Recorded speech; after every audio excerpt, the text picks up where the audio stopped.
What is going on, fellow fans of Clash of Clans? It is your host, Galadon, excited to be bringing you episode 37 of No Cash Clash. That is right. The biggest gemmer of all time in Clash of Clans YouTube history, Galadon, has gone free to play, and believe it or not, I am having a blast. You guys, the support for these videos has been amazing.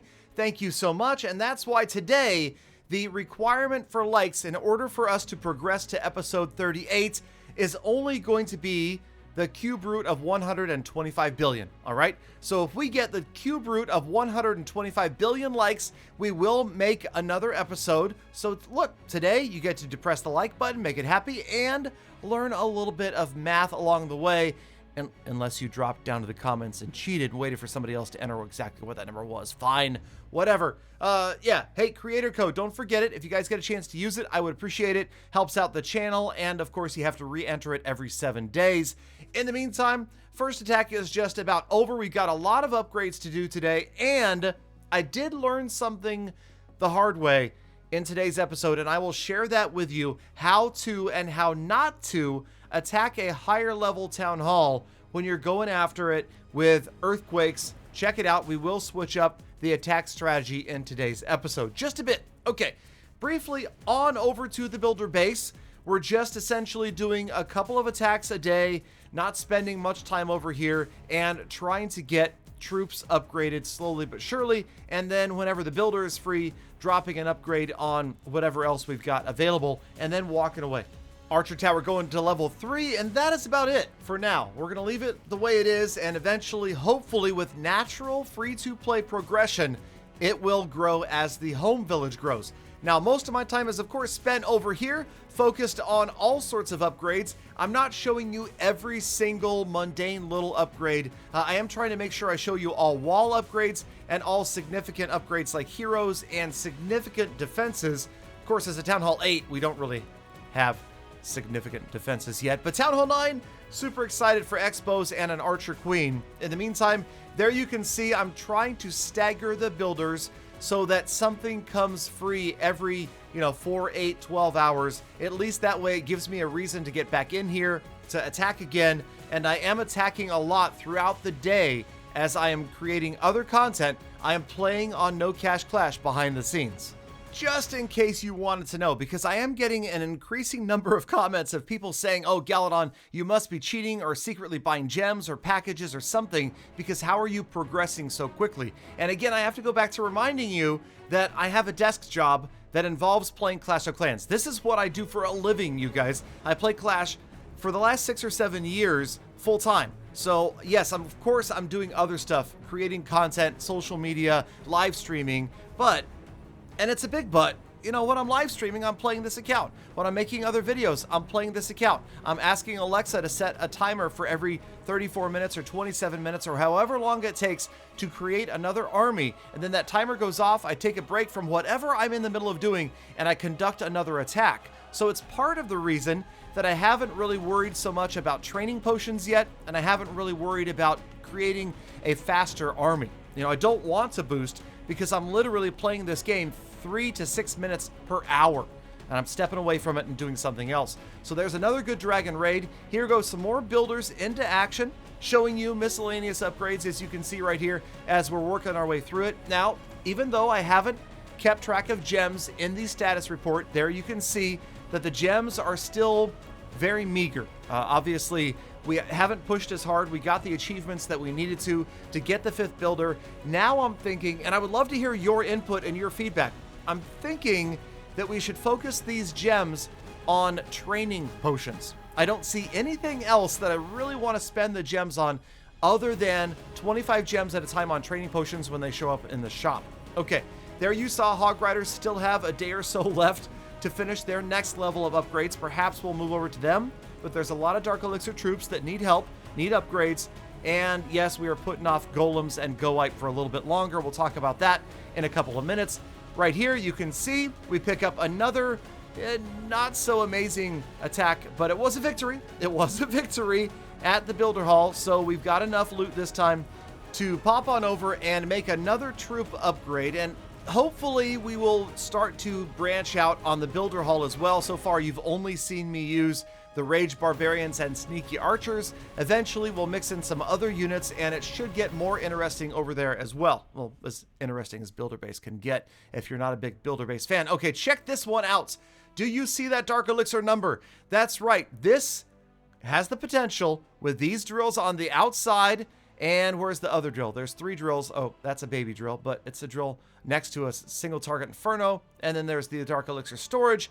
It has the potential to be the single biggest Dark Elixir raid I've ever had. So we try the lightning spells. We're still on 3 lightnings, and don't worry, we will switch up to viewer suggested 2 lightnings and an earthquake in just a bit. But let's get in here right now and see that the Barb King is going to solo a big chunk of this Dark Elixir all by himself. So that frees up so many more dragons to focus on getting to the Dark Elixir storage, which is top left. Now at the bottom left, well, pretty much 1 dragon should do the trick, and especially because it turned out to be outside of the range of that single target Inferno. Beautiful, not a lot of dark in there, but we wanted to get it because here we go with the mass dragons going right at this Dark Elixir storage. The freeze spell, okay, it would have caught both wizard towers, okay? It would have reached it. We didn't need it. The dragons get in, not a problem. They are going to wipe out the Dark Elixir, and yes, get ready, you guys. It is going to be my new all-time Dark Elixir record for Town Hall 8. Let me know if you've done better at Town Hall 8 as we move up and we continue to move up the leagues. I do seem to be finding bigger and bigger takes, bigger and bigger amounts of loot available. Of course, now we're facing Town Hall 10s, which makes life much more difficult, but, you know, the abandoned base, always a gift. And right here, we managed to grab the star for damage against the dead Town Hall 10, and we take home our biggest Dark Elixir run ever. And we'll total it up in just a second here as we let the dragons do their work. Okay, close enough. 4,797 Dark Elixir. That really felt good. Okay, now here we go to feeling bad. This is going to be a little bit of a lesson. I want to show you guys, don't do what I do what I say. And that is I switched over to 2 lightnings and an earthquake, and I've grown accustomed to taking out 2 buildings with 1 set of spells in the past. Well, we have to be a little bit more precise now because watch the lightning spells not get the air defense out of the way.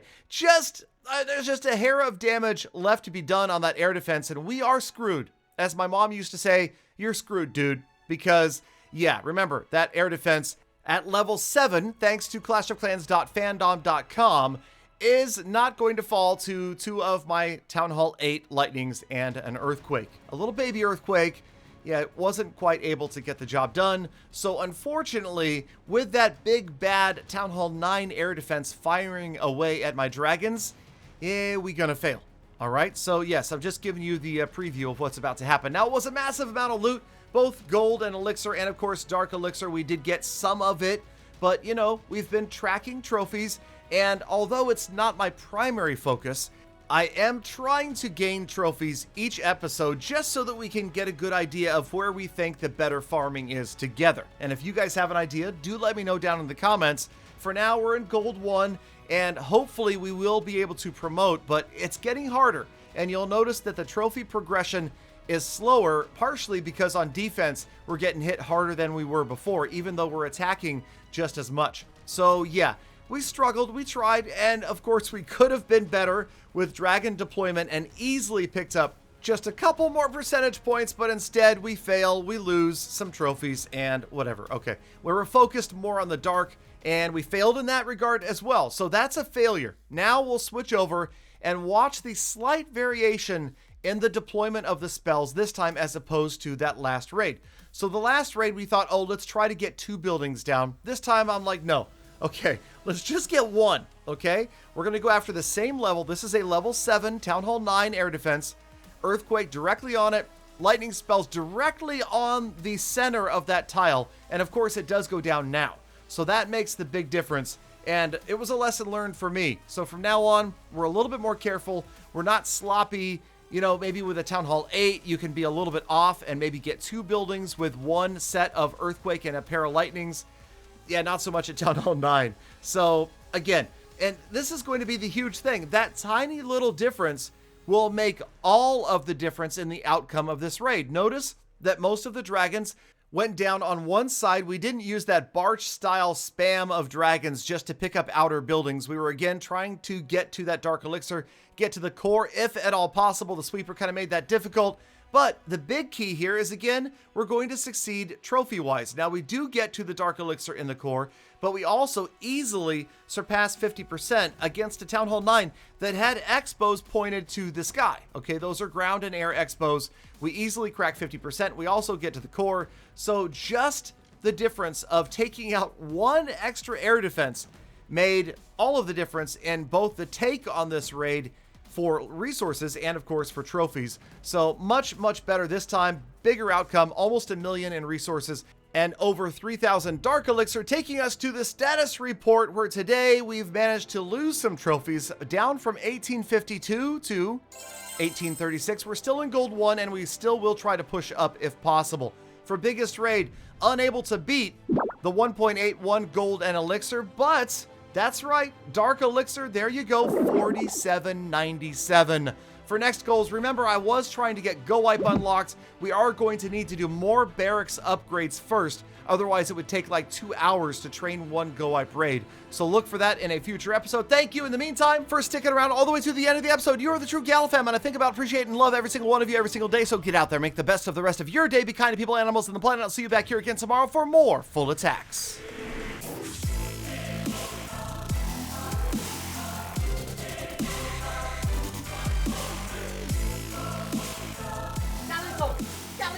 You think about every single one, every single day.